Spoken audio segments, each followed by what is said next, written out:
I want to talk about something that honestly doesn't get nearly as much attention as it should when it comes to staying healthy: dental hygiene. If you're like me, someone who deals with health anxiety, you've probably spent countless hours worrying about the big stuff: your heart, your brain, cancer, chronic diseases, all of that. But what if I told you that one of the simplest, most powerful ways to protect yourself against serious illness is something as basic as brushing and flossing your teeth every day? That might sound almost too simple. But the truth is, more and more research is showing that your mouth is not just some separate part of your body. It's deeply connected to your overall health. In fact, poor oral health, especially gum disease, has been strongly linked to heart disease, stroke, diabetes, dementia, and even certain cancers. For me, that was a huge wake-up call.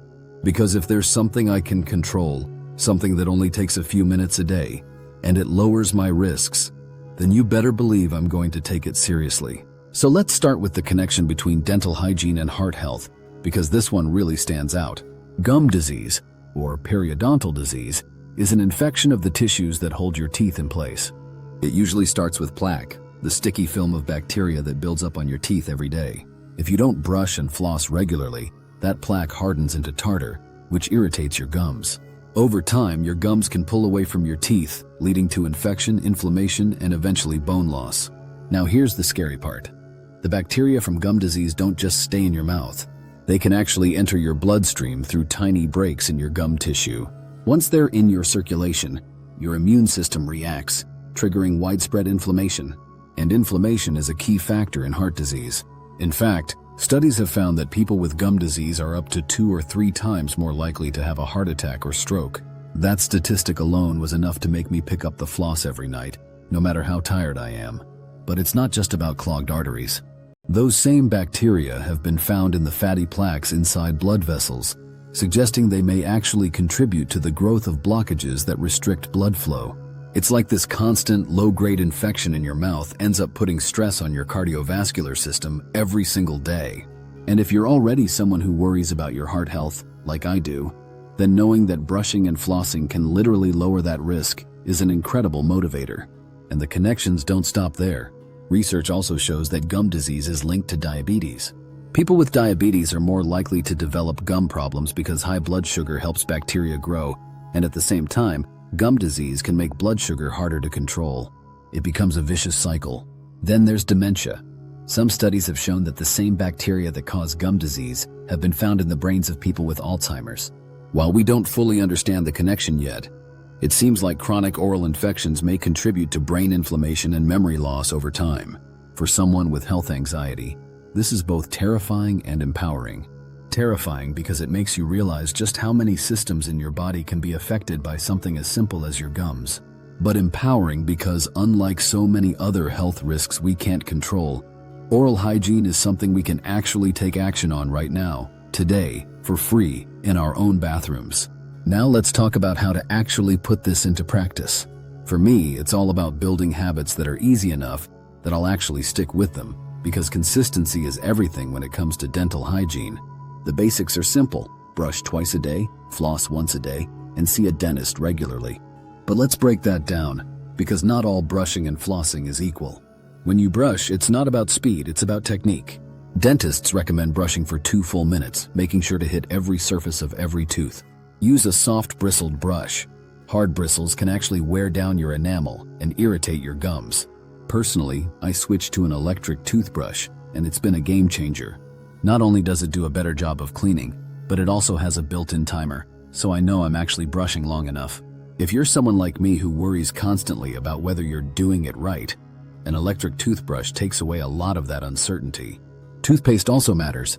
Look for one with fluoride, because fluoride strengthens your enamel and helps prevent cavities.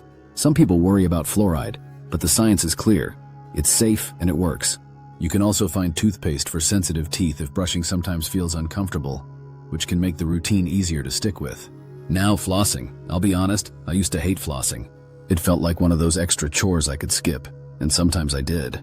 But when I started reading about how flossing removes the bacteria that brushing can't reach, especially between the teeth and under the gum line, I realized it wasn't optional. If you only brush, you're cleaning about 60% of your tooth surfaces. The other 40%, the parts between your teeth, stay covered in plaque and bacteria. For me, knowing that skipping floss means leaving almost half my mouth dirty was enough to get me on board. If traditional floss feels awkward, there are alternatives. Floss picks, water flossers, and interdental brushes all do a great job, and they're easier to use for some people. The key is consistency. Mouthwash can also play a role, especially antibacterial rinses that kill the germs that cause gum disease. I like to use an alcohol-free mouthwash at night, after brushing and flossing, because it feels like an extra layer of protection while I sleep. Just make sure not to rinse with plain water right after, because that can wash away the fluoride benefits from your toothpaste. Diet is another huge factor in dental health. Sugary foods and drinks are the main culprits when it comes to cavities, because sugar feeds the bacteria in your mouth. Every time you eat something sweet, those bacteria produce acid that wears down your enamel. Over time, that leads to decay. For me, cutting back on soda and candy wasn't just about weight or blood sugar. It was about protecting my teeth and gums, and in turn, protecting my heart and overall health. Drinking plenty of water helps too, because it washes away food particles and keeps your mouth from drying out, which makes it harder for bacteria to grow. And don't forget about regular dental checkups. I know going to the dentist can be stressful, especially if you have anxiety, but those visits are crucial.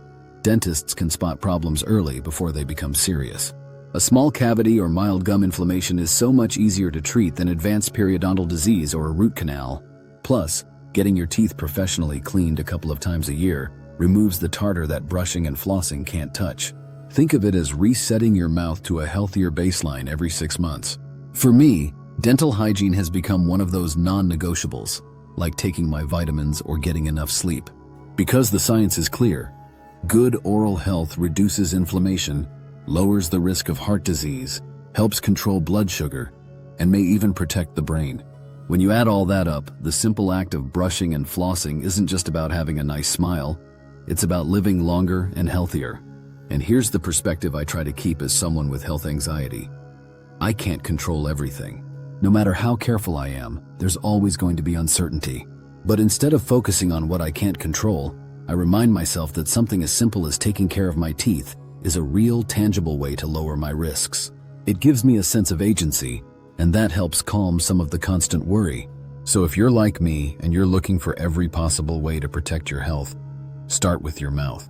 2 minutes in the morning, 2 minutes at night, a couple of minutes to floss, and a dentist visit twice a year. That's all it takes to dramatically lower your chances of some of the scariest diseases out there. It's one of the simplest, most cost-effective health habits we have, and it works. Take care of your teeth, and you're taking care of your heart, your brain, your whole body. For me, that's motivation enough to never skip it again.